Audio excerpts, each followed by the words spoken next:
Bonjour chers frères et sœurs en Jésus-Christ. Je vous salue humblement dans le nom de notre Seigneur Jésus-Christ. Aujourd'hui, mercredi 8 avril 2020, l'Évangile parle de Judas Iscariote, l'un des 12 apôtres du Seigneur Jésus-Christ. Il y a une sorte d'évangile créé par des gens qui est appelé l'évangile selon Judas, où là-dedans, ils prétendent que Judas a joué un rôle très important. Judas Iscariote a joué un rôle très important parce qu'il aurait fallu sa trahison et que sans sa trahison, Jésus n'aurait pas pu accomplir son sacrifice salvateur pour toute l'humanité. D'abord, c'est un mensonge pour une raison très simple. Les pharisiens, les sadducéens et les hérodiens avaient depuis longtemps conçu le projet de tuer Jésus. Non. Ils avaient déjà conçu le projet de tuer Jésus. Et eux, ceux-là, c'était des gens qui avaient du pouvoir. Les hérodiens étaient les partisans et les serviteurs d'Hérode Antipas. Les sadducéens, c'étaient les grands prêtres qui officiaient au temple de Jérusalem. Ils avaient du pouvoir, ils avaient même une garde du temple. Les pharisiens, ils avaient grande autorité auprès du peuple parce que c'est eux qui enseignaient dans la chair de Moïse. Donc, ceux-là, le désir de tuer Jésus était déjà en eux. Judas Iscariote n'est pas celui qui a fait naître en eux le désir de tuer Jésus. Quand Jésus a prononcé son fameux discours dans la synagogue de Capharnaüm, où il a dit publiquement, « Ce que je vous donnerai à manger, c'est ma chair. Ce que je vous donnerai à boire, c'est mon sang. » Déjà, les Juifs étaient scandalisés par ce discours-là. Ils ont même tenté de le tuer ce jour-là. Et ce jour-là, beaucoup de ses disciples l'ont quitté. Ils sont partis. À plusieurs reprises, les paroles de Jésus ont scandalisé les autorités juives. Donc, elles avaient déjà le désir de le tuer. Quand il a réveillé Lazare de la mort, lisez ce passage-là. Les Juifs qui sont venus, qui étaient venus aux obsèques de Lazare, qu'est-ce qu'ils ont dit? Ah non, ce miracle que cet homme-là vient d'accomplir est trop grand. Ah non, si nous ne l'arrêtons pas, si nous ne le tuons pas, mais tout le peuple finira par croire en lui. Et le peuple va le suivre. Et ce jour-là, ils ont résolu de tuer Jésus. Ils ont même résolu de tuer aussi Lazare. Vous comprenez? Donc ne venez pas dire que non, c'est grâce à Judas Iscariote que, etc. Non, c'est pas vrai. Maintenant, je vais vous dire une chose. Qu'est-ce que Jésus a dit de Judas Iscariote? D'ailleurs, des 12 apôtres, c'était le seul qui était originaire de la Judée. Tous les autres étaient originaires de choses, comment on appelle ça? De la Galilée. Tous les autres étaient des Galiléens. Et on a vu, au moment où Pierre a régné Jésus, mais les gens qui étaient là ont dit, mais toi, tu es sans doute un Galiléen, parce qu'ils l'ont reconnu par comment on appelle ça? Disons, sa façon de parler. Par son accent. Ils l'ont reconnu par son accent, ils ont vu par son accent que c'est un Galiléen. Vous voyez? Comme dans nos régions, on peut reconnaître par l'accent de quelqu'un qui vient du Burkina ou bien il vient du Sénégal, etc. C'est comme ça. En Côte d'Ivoire, ici, quand quelqu'un parle, on peut savoir que bon, ça c'est un Natché qui a parlé, ou bien c'est un Baoulé qui a parlé. C'est comme ça. C'est un Bété qui a parlé. Donc il a un accent. Les Galiléens avaient un accent. C'est Judas Iscariote seul qui était de la Judée. Les autres étaient de la Galilée. Mais qu'est-ce que Jésus a dit de Judas Iscariote? Il a dit, vous les 12, n'est-ce pas moi qui vous ai choisi? Mais parmi vous, il y a un qui est un démon. Parmi vous là, il y a l'un de vous qui est un démon. Il parlait de qui? Il parlait de Judas Iscariote. Il parlait de Judas Iscariote. Mais pourquoi Jésus dit qu'il est un démon? J'ai fait une vidéo sur les démons humains. Parce que dans les évangiles notamment, dans la Septante, c'est-à-dire l'évangile traduit en grec ancien, dans la Septante. Parce que cette version de l'évangile en grec ancien s'appelle la Septante. Et celle en latin s'appelle la Vulgate. Mais dans la Septante, il est dit clairement qu'il y a des démons humains. Mais après, des gens sont venus dire que non, les démons sont seulement esprits. Ah non, ils ne sont pas seulement esprits. C'est vrai, il y a des démons esprits, mais il y a des démons humains.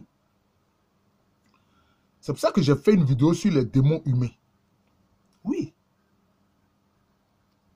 Mais quand vous lisez le livre des choses, comme on appelle de la Genèse, qu'est-ce qu'il est dit? On dit les anges déchus là. Le tiers des anges qui a suivi Lucifer là, Satan là. Quand ils sont descendus sur terre, qu'est-ce qui s'est passé? Ils se sont accouplés avec les femmes des hommes, avec les filles des hommes. Ils se sont accouplés avec les filles des hommes. Et il est né une race. C'est cette race-là que, dans le judaïsme, on appelle les Néphilim. Les Néphilim, c'est-à-dire ces démons humains. Mais Judas Iscariote est un démon humain. C'est pour ça que Jésus a dit, parmi vous les 12, c'est moi qui vous ai choisi, hein, mais parmi vous, il y a un qui est un démon. Il parlait de Judas Iscariote. C'est lui le démon humain. Vous comprenez? Et vous avez vu son amour excessif pour l'argent. On a vu d'ailleurs Jean l'évangéliste le traiter de voleur. Concernant l'épisode où on voit Marie de Béthanie, la sœur de Lazare, venir répandre un parfum de grand prix sur les pieds de Jésus et essuyer cela avec ses cheveux. Il a dit, mais pourquoi est-ce qu'on n'aurait pas pu vendre ce parfum-là pour donner l'argent aux pauvres, pour distribuer l'argent aux pauvres, comme si ce parfum-là lui appartient. Vous voyez? Il est cupide. Et il est prêt à tout pour de l'argent. Et il y a beaucoup de gens comme ça, sur la terre. Ils commettent des crimes. Ils tuent des milliers, des millions de gens pour de l'argent. C'est ça, Judas Iscariote. Et les démons humains, ils sont nombreux sur terre. C'est ça qu'il faut que vous le sachiez. Hein. Regardez ma vidéo, les démons humains. Vous comprendrez. Maintenant, à cause de sa cupidité pour l'argent, bon, il a trahi Jésus. Vous comprenez? Il a trahi Jésus. Et comme lui-même, en son être intérieur, tout était disposé pour accueillir Satan, mais quand Jésus lui a remis le morceau là, au moment où il mangeait là, automatiquement Satan est rentré en lui. Vous comprenez? Satan est rentré en lui. C'est ça la possession satanique. Ne croyez pas que... Parce qu'il y a des... J'ai vu un exorciste, un prêtre exorciste qui a osé dire que les démons ne peuvent pas entrer en l'homme. Que la volonté des hommes peut empêcher les démons et le diable d'entrer en eux. C'est faux. J'ai fait une vidéo pour dire que cela n'est pas vrai. La preuve, Satan est entré en Judas Iscariote. C'était lui déjà, il était un démon humain. Donc il était déjà prédisposé. Vous voyez, la possession démoniaque est une réalité. Comment il a pu exercer son ministère de démonologie et d'exorciste si lui-même il ne croit pas que les hommes peuvent être possédés par le diable? La preuve, on a vu dans le pays de Gadara, ce Gadarénien que Jésus a délivré de la légion des démons. Mais ces démons ont demandé l'autorisation à Jésus de leur permettre d'entrer dans les porcs qui étaient là. Jésus a dit, bon, allez-y, ils sont entrés dans les porcs. Les porcs aussi, ils ont un corps. Ils ont un corps animal. Donc, vous comprenez, Judas Iscariote est un démon humain. Voilà. Et c'est pour ça qu'il a joué ce rôle-là. Et comprenez bien, quand vous allez regarder ma vidéo, les démons humains, vous verrez. Ce sont des gens qui ont une apparence humaine. Mais ce sont des démons humains. Ils descendent, ils sont la descendance des filles que les démons ont eues avec enfin, les descendants que les démons ont eu avec des filles humaines. C'est ceux-là que dans le judaïsme, on appelle les néphilim. Ce sont les démons humains. Lisez bien le livre de la Genèse, vous verrez cela. Des démons sont venus s'unir à des filles des humains. Et ils ont eu des enfants avec elles. Ceux-là, on les a appelés les géants. Mais par la suite, ils ont pu se donner une petite taille. Enfin, ils ont diminué leur taille. Ils n'étaient plus des géants. Vous comprenez? Judas Iscariote est un démon humain. Mais il a trahi Jésus. Mais est-ce qu'il a été le seul à avoir trahi Jésus? Lisons bien les évangiles. Quand Jésus a été arrêté, au moment où il vivait sur ce calvaire-là, sur cette Via Dolorosa, jusqu'à Golgotha, mais ils ont tous fui.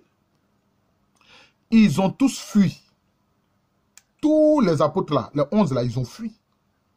C'est à la fin qu'on a vu Jean se retrouver au pied de la croix avec la Vierge Marie. Quant à Pierre, qu'est-ce qu'il a fait? Lui aussi, il a trahi Jésus. À 3 reprises, il a dit qu'il ne connaît pas Jésus. Il a renié Jésus. Mais quand quelqu'un vous renie, cela veut dire quoi? Il vous a trahi.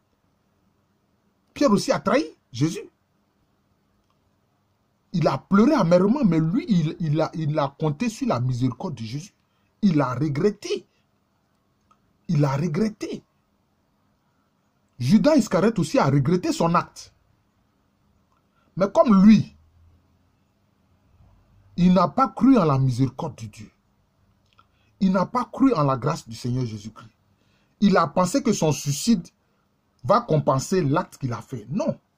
C'est pour ça que ceux qui se suicident ne doivent pas le faire. Parce que se suicider, c'est rejeter l'amour de Dieu. C'est rejeter la miséricorde de Dieu. C'est rejeter la grâce de Dieu.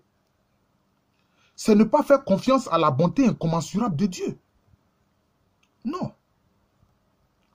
Ceux qui se suicident, ils doivent savoir que tu as tué ton corps, non? Mais ton âme va continuer de souffrir. Au moins, quand tu étais dans un corps, ton corps au moins limitait au moins les souffrances de ton âme. Mais maintenant que tu t'es suicidé, tu n'as plus de corps, ton corps est en train de pourrir. Là, ton âme est totalement ouverte à la souffrance, à 100%. Vous comprenez? Ça a été ça le problème de Judas Iscariote. C'est un démon humain. Et qu'est-ce que Jésus a dit dans la prière sacerdotale? Dans l'évangile selon Saint Jean, au chapitre 17. Il a dit, Père, ce que tu m'as donné, aucun n'a été perdu. Aucun d'eux n'a été perdu. Sauf le fils de la rébellion qui lui-même va vers sa propre perte. Et les fils de la rébellion, ce sont les démons humains. Les fils de la rébellion, ce sont aussi les hommes qui, en toute conscience, rejettent Dieu. En toute conscience. Il y a des gens comme ça, je vous le dis, frère. En toute conscience, ils rejettent Dieu. Ils ne veulent même pas entendre parler de Dieu. Et encore plus, le nom de Jésus les met dans une colère obscure. Vous voyez, il y a des gens comme ça. Il y a des gens comme ça. Ceux qui ne les ont pas rencontrés, ceux qui n'en ont pas encore rencontrés ne comprennent pas. Ils se disent, mais ce n'est pas possible. Mais si, je vous le dis, frères et sœurs en Jésus-Christ, il y a des gens comme ça. Ils ont une haine farouche du nom Jésus. Vous voyez. Parce qu'ils font partie des fils de la rébellion qui volontairement ont décidé de rejeter Dieu, de tourner le dos à Dieu,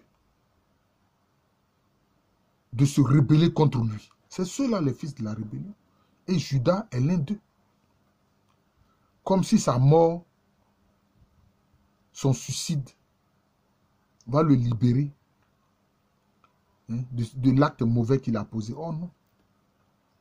Il a bien entendu Jésus dire que je vais mourir, je vais être tué par les hommes, mais le 3e jour, je vais ressusciter.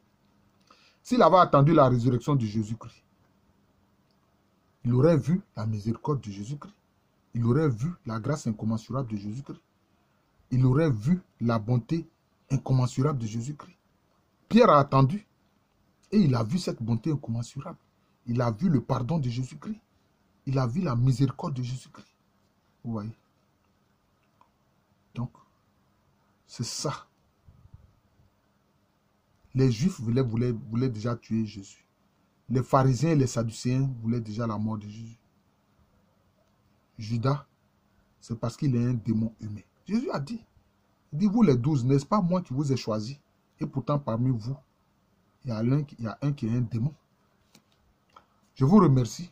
Aujourd'hui, l'évangile parle beaucoup de Judas Iscariote. Donc, j'ai voulu faire cette vidéo-là pour parler de Judas Iscariote. Et aussi pour dire que même quand nous sommes désespérés, quand nous souffrons terriblement, il faut nous tourner vers le Seigneur Jésus-Christ. Parce que, je vous le dis, j'ai fait une vidéo sur la nuit de l'âme ou de l'esprit. Regardez aussi cette vidéo-là. Il n'existe pas un seul être humain sur terre qui n'a pas vécu la nuit de l'âme ou de l'esprit. Où tu souffres tellement, tu te sens abandonné de tous. Même tu as l'impression que tes parents t'ont abandonné. Tous les hommes t'ont abandonné. C'est l'occasion pour toi de te tourner vers Dieu. Vous voyez? C'est ça. Alors tu comprends que Dieu est là et te dit, mon enfant, je suis à côté. Tourne-toi vers moi et dis-moi seulement que tu veux de mon secours et je viendrai. Si bien que il n'y a pas un être humain qui dans sa vie un jour n'a pas voulu se suicider. Mais c'est ce qu'il ne faut jamais faire. Parce qu'une souffrance terrible, une nuit de l'âme ou de l'esprit va arriver un jour dans votre vie. Si cela ne vous est jamais arrivé. Tout être humain vit cela. Voilà. Tout être humain vit cela. Vous comprenez? Saint Jean de la Croix en a parlé. Mais il y a aussi le livre de Denis l'aéropagiste qui en parle abondamment. Vous comprenez?